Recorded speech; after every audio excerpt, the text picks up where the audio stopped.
currently on the Lincoln Highway.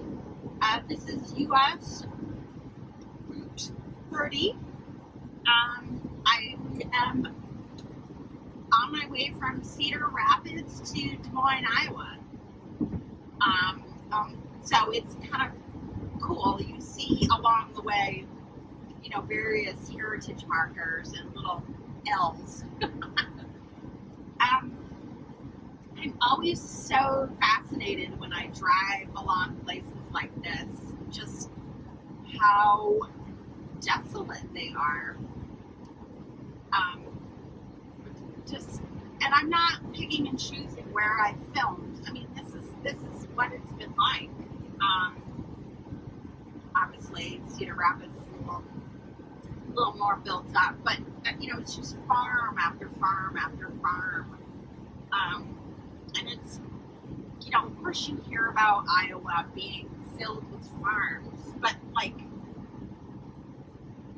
don't know, it's like until you're out here and you see it for miles upon miles upon miles, you get an appreciation for how big our country is and how much agriculture is in the Midwest here. It's just, I don't know, it's just kind of mind-boggling, but amazing.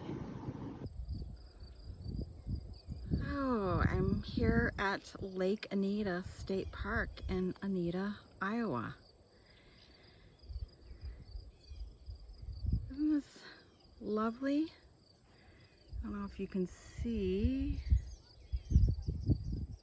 two little bunnies on the trail.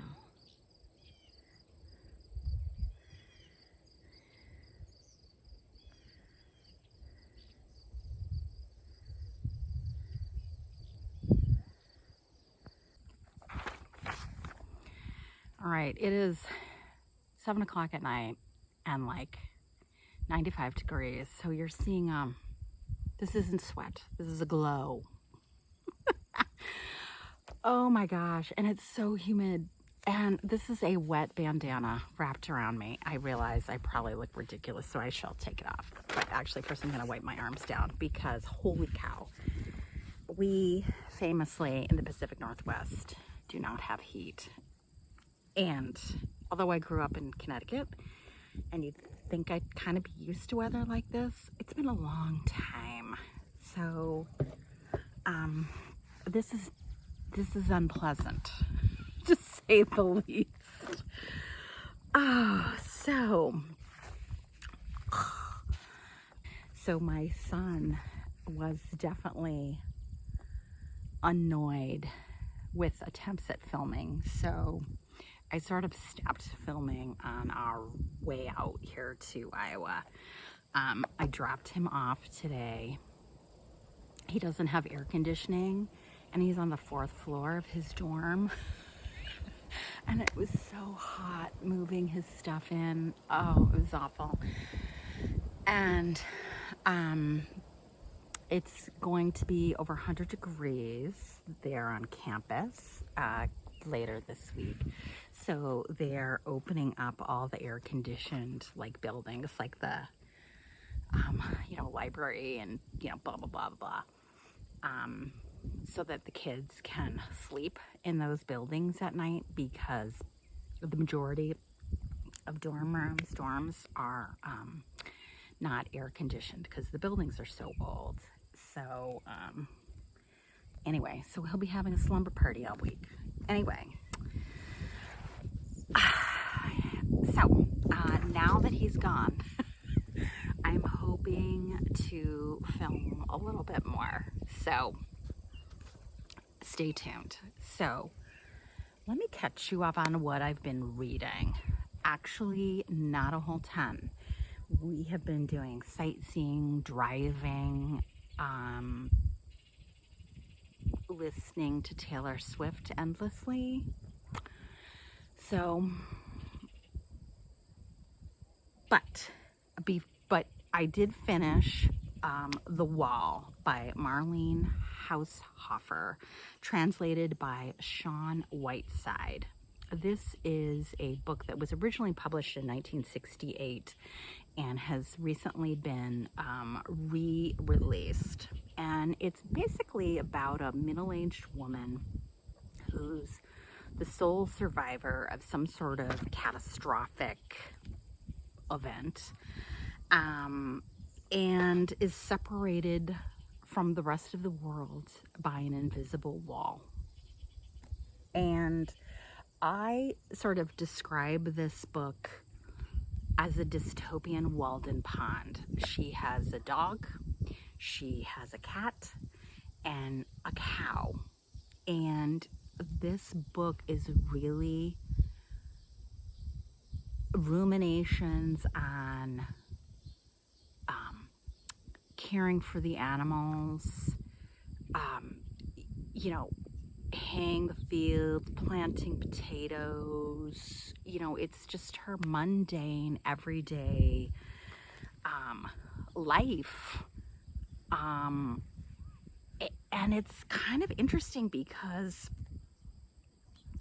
it's a lot of her learning to survive physically, but also mentally, sort of dealing with her loneliness, and she becomes incredibly attached to these animals.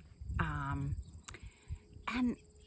it's at once meditative in that she's describing, picking berries, and like, it's not excitement here. But it's so mundane that it's almost hypnotic. I was listening to this on audiobook too, and I went through periods of being like completely gripped listening to these passages of like learning to milk the cow, and just realizing, oh wow, I've been zoning out for 10 minutes. Like, it's a really interesting experience, particularly on audiobook. I frankly, I'm not sure I could have made it through the physical book. And one of the things that was interesting too is I was finding myself really annoyed with her, the unnamed narrator, or the unnamed main character. She's often commenting on her physical weakness or her emotional weakness for feeling lonely, for going through periods of depression, or whatever. But yet the way the book is written, it's clearly a couple of years have passed, so like, she's clearly doing okay. Like, she's figured it out, she's surviving, like, she's getting it done. And so it was kind of annoying to hear herself sort of belittling her own abilities. So I'm sure that's a myth. Like, I'm sure other people would not be picking up on that, but for some reason that just really, I just really noticed it. Some of the writing is just, like I said, it's just sort of hypnotic and mundane and just, but other times it's just beautiful and, really insightful about sort of the human condition. So, if the thought of a Walden Pond like a book appeals to you, definitely pick this up. And I had this on my TBR for a while, and so Sarah Kalsbeck over at Eyes on Indie she's mentioned it a couple times recently, and so I was like, oh, all right, I gotta read that. So I'm glad I did. So then I mentioned in my video about picking a vacation read, and I will link that down below. I mentioned trying to select a book that sort of mirrors where you're going and what you're going to be doing. And so I picked a nonfiction book, The Overlooked Americans by Elizabeth Currid-Halkett. Halkett. I can't read my handwriting. And really what she is doing in this book is exploring the perceived rural-urban divide. And she, honestly, I didn't look at her bio. I'm assuming she's a sociologist. But so she was interested in, is there an urban-rural divide? And so in this book, she looks at a bunch of large national data sets, and also interviews several people. She was hoping to travel around in rural America and interview people, but it was COVID. So she ended up sort of interviewing people, and then would get sort of names of other people to talk to. So she completely acknowledges, like, this was not, this unselected, unbiased, snapshot of people. But anyway, and then she had a list of standard questions that she would ask them, and she would explore issues like race and equality, heterosexuality and marriage equality, a lot of looking at income and rates of home ownership and, job growth and job loss and health, chronic disease, education,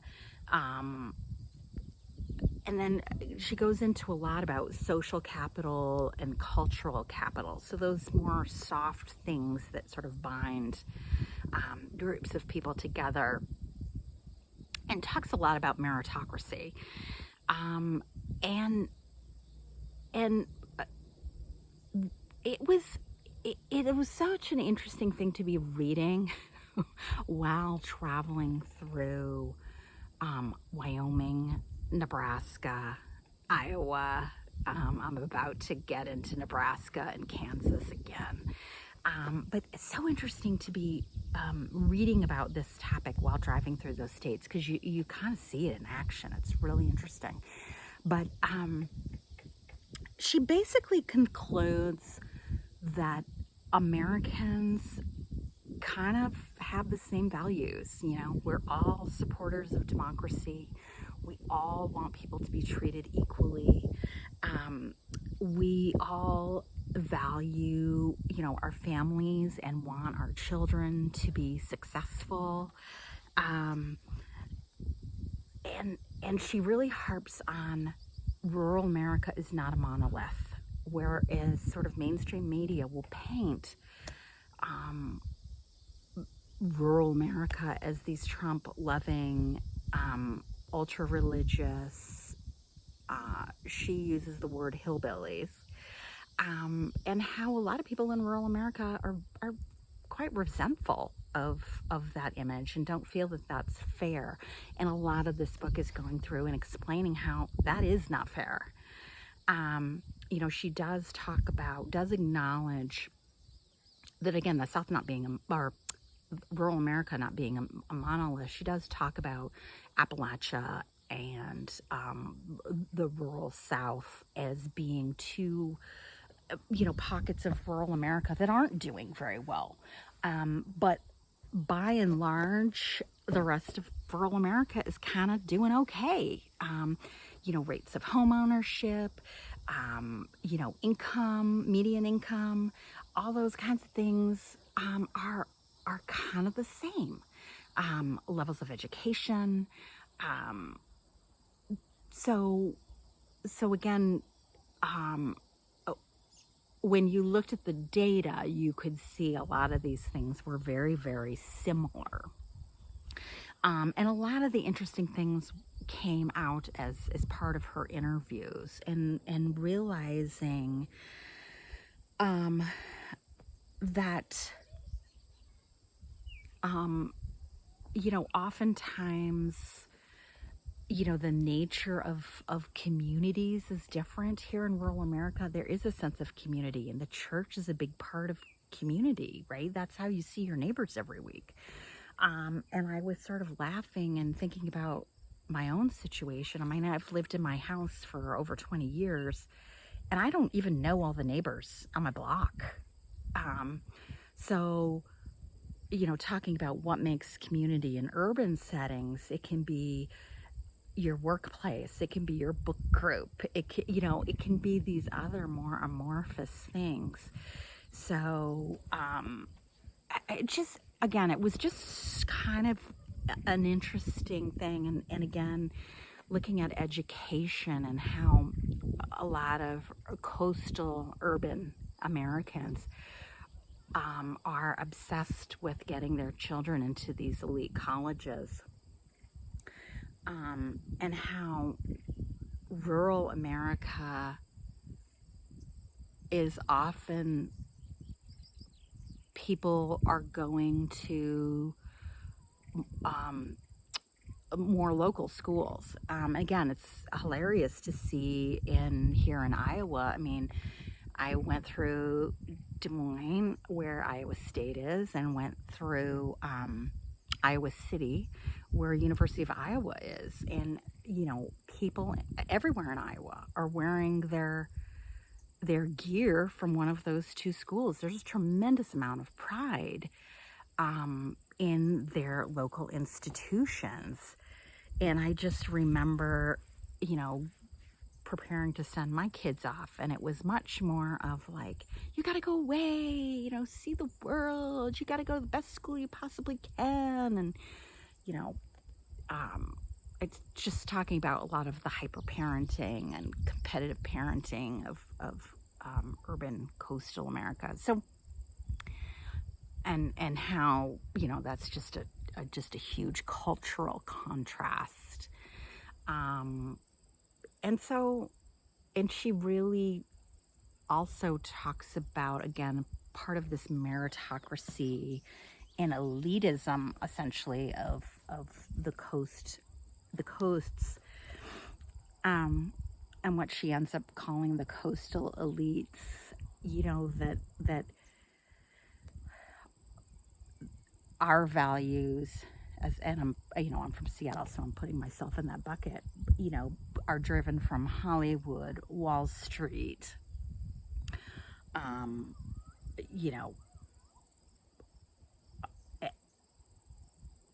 and sort of, New York Times, Washington Post kind of things, that's things that we value, but that's not what rural America is tapping into. So it was really interesting to really think about the different cultures that are in our country, and again, get to see that. It's funny. I mean, Gavin and I stopped. We had breakfast at a diner in, like, I don't know, a small town in Nebraska. And as we were leaving, the couples at every single table said goodbye to us as we were, walked by. Have a good day. Bye. It's just like, no one would do that in Seattle. And it's just kind of delightful. So anyway, it was an interesting book, and a lot of what she ended up concluding was, we need to, that there's not as much of a divide as we like to think. That, a lot of people in cities voted for Trump as well, and not everybody in rural America is pro-Trump. And we need to do a better job actually listening to one another and stop othering one another. you know, that we're all humans and we all just want to raise our kids and be happy. And so it was an interesting book to read, and again, super interesting when you're passing through rural America.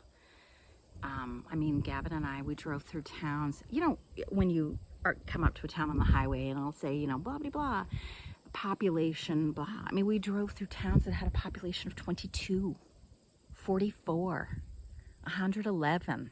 You know? And then it was like, oh my God, big city, because there's 2,000 people who live here, you know. So anyway, it was just kind of fascinating to go through these communities. So that was The Overlooked Americans.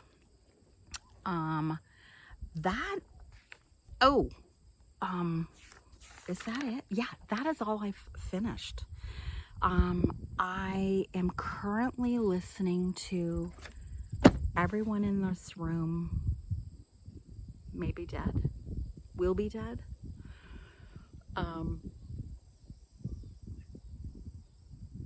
So that was so I'm probably halfway through that book, so I'm sure I'll finish it tomorrow. But I'm reading, and this is as far as I am, from The Grace of Kings by Ken Liu. This is his Dandelion Dynasty trilogy. This is book 1.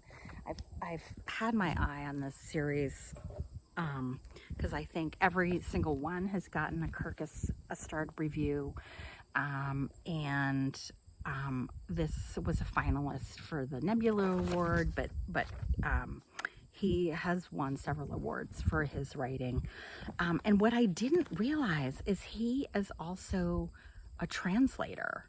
So he translated The Three Body Problem by Ken Liu? No, I don't think that's her name. Anyway, Three Body Problem, which is sort of a well-known Chinese sci-fi book. Anyway, so like I said, I've just kind of gotten going on this, and I haven't really had an opportunity to really sit and read for big chunks of time, mostly because even though my son and I are trying to, we're reading together in the evenings, he'd often stop reading and read or start watching TikToks. So, and then he'd distract me. So I'm hoping that now that he's been dropped off, that he will I'll make much more progress in my reading. Anyway, so where am I off to tomorrow? So tomorrow I'm hoping to get through like I'm sort of dropping down through Nebraska. I'm actually almost in Nebraska now, I think, and dropping down through Kansas. Yeah, that should be tomorrow, I think. So we'll see. I'm excited for some of the places that I'm going to be visiting soon. So that's it. I'm probably going to end up uploading this really late because, as you can imagine, high-speed internet is really rough on the road, as I feared. I mean, again, I'm just driving through farm country. So, I mean, I'm lucky if I have 3 bars on my cell phone. So, not quite sure when I'm going to be able to upload anything. Oh well. If you've made it this far, thanks for watching. And I hope to share some of the upcoming ventures and get some reading done. All right. See ya.